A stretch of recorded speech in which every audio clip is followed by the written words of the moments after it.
জয় রাধে জয় রাধে জয় রাধে।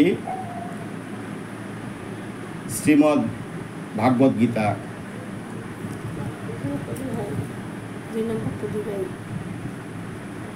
2 নং পাঠ।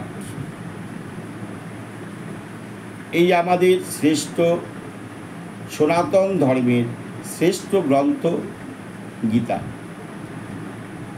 প্রত্যেকেরই কর্তব্য এই গীতাকে সম্বল করা, প্রতিদিন কিছু না কিছু গীতা অধ্যয়ন করা, এবং আমাদের এই গীতা জ্ঞান যতদিন আমরা উপলব্ধি করতে না পারব ততদিন আমাদের কোনো গ্রন্থের কথা আমাদের হৃদয়ঙ্গম হবে না। কারণ গীতাই হচ্ছে শ্রেষ্ঠ। গীতার জ্ঞান যদি আমরা হৃদয়ঙ্গম করতে পারি, গীতা থেকে আমরা বহুত কিছু অর্জন করতে পারবো। গীতা আমাদের বহু বিপদ থেকে রক্ষা করতে পারে। তাই আমাদের একমাত্র সম্বল গীতাকে প্রত্যেকেই সম্বল করো। আর যে যেখানে যেথায় যাও না কেন একটা গীতা সঙ্গে রাখবে।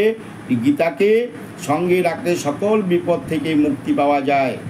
কারণ গীতা হচ্ছে আমার অনাদিরাদি গোবিন্দের মুখাশ্রিত বাণী।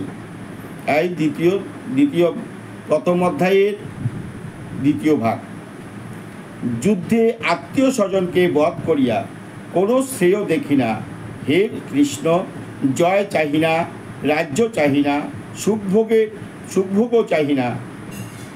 হে গোবিন্দ, রাজ্য বা ধনের আমাদের প্রয়োজন কি? যাহাদের জন্য রাজ্যভোগ এবং সুখ কামনা করি, সেই গুরু পিতামহ পিতৃব্য মাতুলাদি ইহারা সবাই ধন ও প্রাণের মায়া ছাড়িয়া যুদ্ধে উদ্ধত। হে মধুসূদন, পৃথিবী তো দূরের কথা, যদি ত্রিভুবনের আধিপত্য পাই তবুও নয়। হে কৃষ্ণ, জাতিপদে শান্তি কোথায়? তখন শ্রীকৃষ্ণ বললেন, হে গোবিন্দ, রাজ্য বা ধনের আমাদের প্রয়োজন কি? যদি যাহাদের সঙ্গে আমি যুদ্ধ করব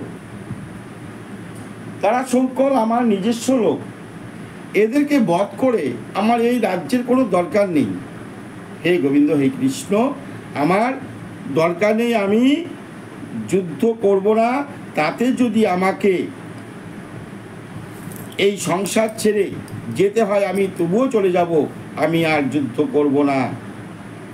কারণ আমি এই যুদ্ধে জয়লাভ করে ত্রিভুবন আধিপত্য যদি পাই তবুও তো আমার কোনো লাভ নেই, আমি যুদ্ধ করব না। পরিষ্কার বলে দিলেন অর্জুন শ্রীকৃষ্ণকে, গোবিন্দকে বলে দিলেন, হে মাধব, ইহারা আততায়ী, তবুও ইহাদিগের বধ করিলে পাপেই স্পর্শ করিবে।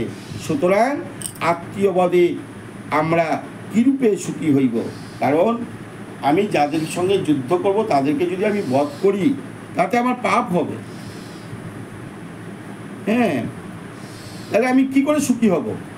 আমি যদি যুদ্ধ করে পাপ করি তাহলে আমি সুখী হব কি করে? আমার যুদ্ধের দরকার নেই। হে জনার্দন, লোভে উহারা বুদ্ধিশূন্য হইয়া কুলক্ষয়ে ও মিত্রদহে যে পাপ হয় তাহা জানে না। কুলক্ষয়ে কি দোষ হয় আমরা তাহা জানিয়াও কেন যুদ্ধ হইতে বিরত হইব? হে জনার্দন, অর্জুন বলেন, হে কৃষ্ণ, কারণ যুদ্ধের মধ্যে আমরা যে যুদ্ধ করব তাদেরকে বধ করব, তাদেরকে বধ করলে যে পাপ হবে সেটা আমি জানি, ওরা জানে না। কিন্তু আমি জানার পরেও আমি এরকম পাপ কেন করব? কুলক্ষয় হইলে সনাতন কুলধর্ম নষ্ট হয়।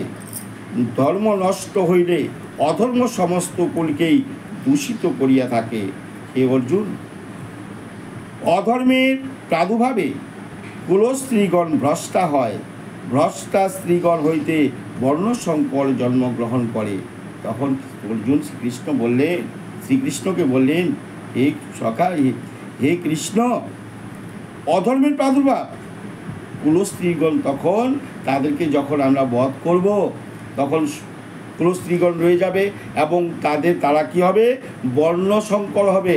বর্ণসংকর হইতে স্ত্রীগণ বর্ণসংকর হইতে জন্মগ্রহণ করে। বর্ণসংকর হইলে কুলে নরক ভোগ হয়। আর তাহাদের পিতৃপুরুষগণের জলপিণ্ড লোপ পাওয়ার নরকে পতিত হয়। কুলগ্নকারীদের বর্ণসংকর দোষে সনাতন জাতি ধর্ম ও কুলধর্ম সব নষ্ট হয়ে যায়।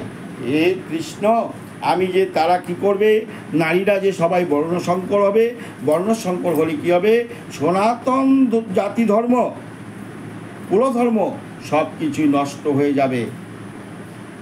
হে অর্জুন,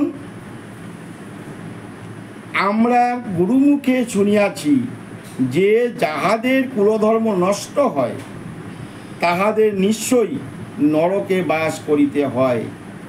হ্যাঁ, আমরা কি গুরুতর অপরাধ করিতে উদ্যত হইয়াছি? কারণ রাজ্য সুখ লোভে নিজের স্বজনবধে রণদত্ত আমি নিজেকে বাঁচাইবার কোনো চেষ্টা করিব না, অথবা অস্ত্র ধরিব না। আমাকে এই অবস্থায় দুর্যোধনাদি কৌরবগণ যদি বধ করে তাও আমার পক্ষে মঙ্গল।